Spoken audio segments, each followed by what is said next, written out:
ሰላም ጤና ይስጥልን የተወደዳችሁና የተከበራችሁ ውድ የዛላ ቴሌቪዥን ተከታታዮቻችን የዕለቱ የዛላ ቴሌቪዥን ዝግጅታችን ተጀምሯል። እስከ መጨረሻው አብራችሁን ሁኑ።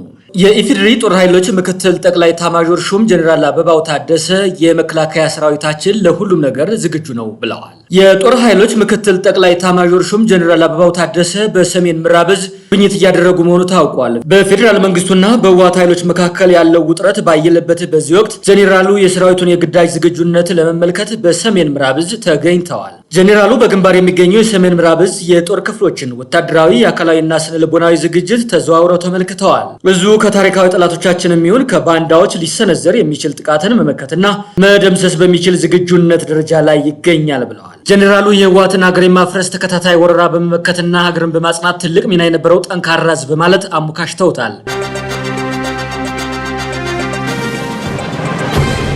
ኢትዮጵያ አጠቃላይ ያለባት ዕዳ ከ8 ትሪሊዮን ብር ማለፉ ተገለጸ። የኢትዮጵያ አጠቃላይ ዕዳ 51.8 ቢሊዮን ዶላር መድረሱ ተገልጿል። የኢትዮጵያ አጠቃላይ የውጭና የሀገር ውስጥ ዕዳ 51.8 ቢሊዮን ዶላር መድረሱን የገንዘብ ሚኒስትሩ አቶ አህመድ ሽዴ ለፓርላማው አስታውቀዋል። ሚኒስትሩ የ9 ወራት የሥራ አፈጻጸም ሪፖርት ለህዝብ ተወካዮች ምክር ቤት የፕላን በጀትና ፋይናንስ ጉዳዮች ቋሚ ኮሚቴ ባቀረቡበት ወቅት እንደገለጹት መንግስት ከአሜሪካ ጋር በየዓመቱ 1 ቢሊዮን ዶላር የሚያገኝበትን አዲስ የድጋፍ ስምምነት ተፈራርሟል ብለዋል።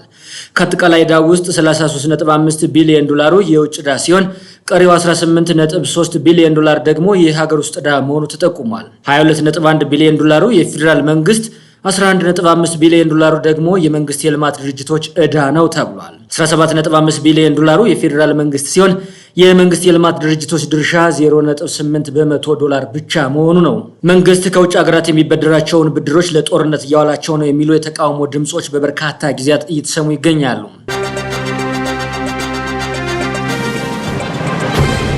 ገዢው የብልጽግና ፓርቲ ተፎካካሪ ፓርቲዎች ሰላማዊ ሰልፍ እንዳያደርጉ መከልከሉን የኢትዮጵያ ሰብአዊ መብቶች ኮሚሽን ይፋ አደረገ። ገዢው ብልጽግና ፓርቲ ለራሱ ዓላማ ዜጎችን በግዳጅ ሰላማዊ ሰልፍ እንዲወጡ ማስገደዱንና ተፎካካሪ ፓርቲዎች ደግሞ ሰላማዊ ሰልፍ መከልከላቸውን ባደረገው ክትትል መመልከቱን የኢትዮጵያ ሰብአዊ መብቶች ኮሚሽን ይፋ አድርገዋል። ኮሚሽኑ ይህንን ያደረገው በቅድመ ምርጫ ሂደት ላይ ያደረገውን ክትትልና ያገኘውን የምልከታ ግኝት ይፋ ባደረገበት በዛሬው ዕለት ነው። በቅድመ ምርጫ ወቅት የተገኙ መልካምና ደካማ ጎኖችን የክትትል ሪፖርት ሽፋንና የምልከታ መረጃ ስልት እንዲሁም በሂደቱ ውስጥ የተጠበቁ ሰብአዊ መብቶች ዝርዝር ያስረዱት የሲቪልና ፖለቲካ መብቶች ዳይሬክተር ወይዘሮ መቅደስ አመኑ ናቸው። ኮሚሽኑ በሂደቱ 55 ቡድኖች አቋቁሞ 886 ቃለ መጠይቆችና 405 ውይይቶች መደረጋቸውን አስረድቷል። በክትትል ሂደቱ ውስጥ ገዢው የብልጽግና ፓርቲ ሰዎችን በግዳጅ ድጋፍ ሰላማዊ ሰልፍ እንዲወጡ ማስገደዱና በዚህም ሰዎች ቅሬታ ማቅረባቸውን ዳይሬክተሯ መቅደስ አስረድተዋል። ይሁን እንጂ ተፎካካሪ ፓርቲዎች ደግሞ ሰላማዊ ሰልፍ ማካሄድ እንዳይችሉ መከልከላቸውን ኮሚሽኑ አረጋግጫለሁ ብሏል። በአብነት የጠቀሰው ኢህአፓ በአዲስ አበባ፣ ኢሶዴፓ በደቡብ ኢትዮጵያ ክልልና ጎጎት በጉራጌ ዞንና ሌሎችም አካባቢዎች ሰላማዊ ሰልፍ እንዳይካሄዱ መከልከላቸውን ሪፖርት መደረጋቸውን የኢትዮጵያ ሰብአዊ መብቶች ኮሚሽን አሳውቋል።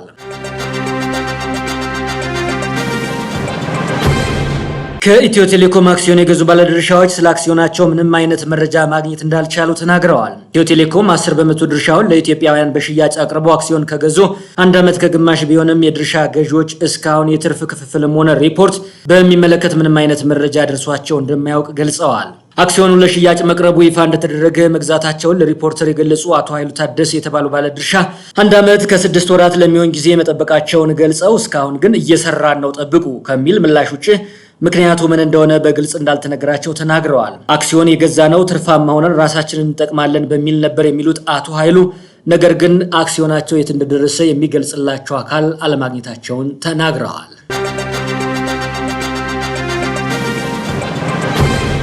የገንዘብ ሚኒስቴር ተቋማት የጠየቁት ተጨማሪ በጀት ወጪ የተደረገው ለደሞዝ ጭማሪ ነው አለ።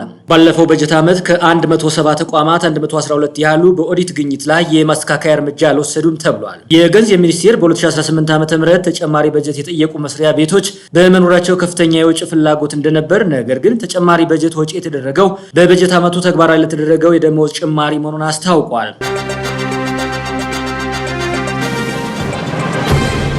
አዲስ ገዳይ የሆነ ቫይረስ መገኘቱ ተገለጸ። ከአርጀንቲና ወደ ኬፕ ቨርዲ ይጓዝ በነበረ የመዝናኛ መርከብ ላይ የተቀሰቀሰው ገዳይ የሃንታ ቫይረስ አውሮፓ መገኘቱ ተረጋግጧል። በመርከቧ ላይ በነበሩ 147 ሰዎች መካከል በተከሰተው ወረርሽኝ የ3 ሰዎች ሕይወት ሲያልፍ ቢያንስ 8 ሰዎች በቫይረሱ ተይዘዋል ተብሏል። ቫይረሱ አሁን ከመርከቧ ውጭ መሰራጨት የጀመረ ሲሆን በፈረንሳይ አንድ ግለሰብ በመርከቧ ላይ ሳይሳፈር በቫይረሱ መያዙ ስጋቱን ጨምሯል ነው የተባለው። ይህ ቫይረስ ክትባት የሌለው ሲሆን በመጀመሪያ ደረጃ ላይ እንደ ጉንፋን አይነት ምልክቶችን ያሳያል ነው የተባለው። ሆኖም በድንገት የሳምባ ወይም የኩላሊት ስራ ማቆምን ሊያስከትል ይችላል ተብሏል። የጤና ባለሙያዎች የታማሚዎችን ንክኪ ለመከታተል ከፍተኛ ጥረት እያደረጉ ይገኛሉ ተብሏል። የድንቃድንቅ ዜና የምንነግራችሁ አንዲት እናት 5 ልጆችን በሰላም ተገላግላለች። ወይዘሮ በድሪያ አደም ይባላሉ። በሐረሪ ክልል ሶፊ ወረዳ ቂሌ ቀበሌ ልዩ ስሙ ገንደ አህመድ የተባለ መንደር ነዋሪ ናቸው። የ35 ዓመት ዕድሜ ያላቸው እኚሁ እናት 12 ዓመት በትዳር ቢቆዩም ልጅ ማየት ግን አልታደሉም ነበር ተብሏል። ይህ ታሪካቸው ግን በትናንትናው ዕለት ተቀይሯል ነው የተባለው። ትናንት ምሽት 3 ሰዓት ከ30 አካባቢ 4 ወንድና አንዲት ሴት በድምሩ 5 ልጆችን በሰላም መገላገል ችለዋል። እናቲቱ በሐረማያ ዩኒቨርሲቲ ህይወት ፋና ኮምፕሬሄንሲቭ ስፔሻላይዝድ ሆስፒታል የሕክምና ባለሙያዎች እርዳታ ነው ልጆቻቸውን ለመታቀፍ የበቁት። እንዲህ ያሉ ሁኔታዎች አብዛኛውን ጊዜ ለመካን እናቶች በሚሰጠው ኦቪሌሽን ኢንጀክሽን በሚባለው የሕክምና አጠራር አማካኝነት ሊፈጠር እንደሚችል ይገልጻሉ። ይህ ሕክምና በሴቶች መራቢያ አካል የሚፈጠረውን እንቁላል እጥፍ የማድረግ ባህሪ እንዳለውና በአንድ ጊዜ ከ3 በላይ ህጻናት ሊወለዱ እንደሚችሉም አስረድተዋል። በአሁኑ ሰዓት የተወለዱት 5ቱም ህጻናት በሙሉ ጤንነት በጨቅላ ህጻናት ማቆያ ክፍል እንክብካቤ እየተደረገላቸው እንደሚገኙ ዶክተር ኦብሳ ሐሰን ተናግረዋል። ወይዘሮ በድሪያ በበኩላቸው 5 ህጻናትን በአንድ ጊዜ ማሳደግ በእጅጉ ከባድ በመሆኑ መንግስትና ህብረተሰቡ ድጋፍ እንዲያደርግላቸው ጥሪ አቅርበዋል።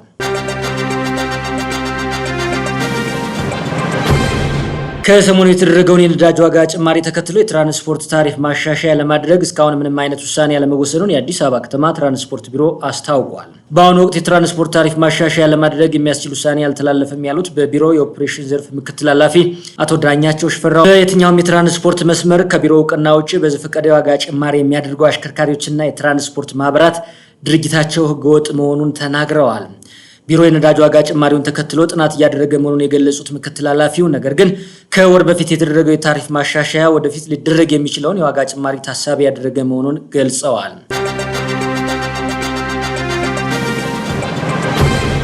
የተወደዳችሁና የተከበራችሁ ውድ የዛላ ቴሌቪዥን ተከታታዮቻችን ለዕለቱ ያዝንላችሁ መረጃዎች እኒህን ይመስሉ ነበር። ስለምትከታተሉን ከልብ እናመሰግናለን።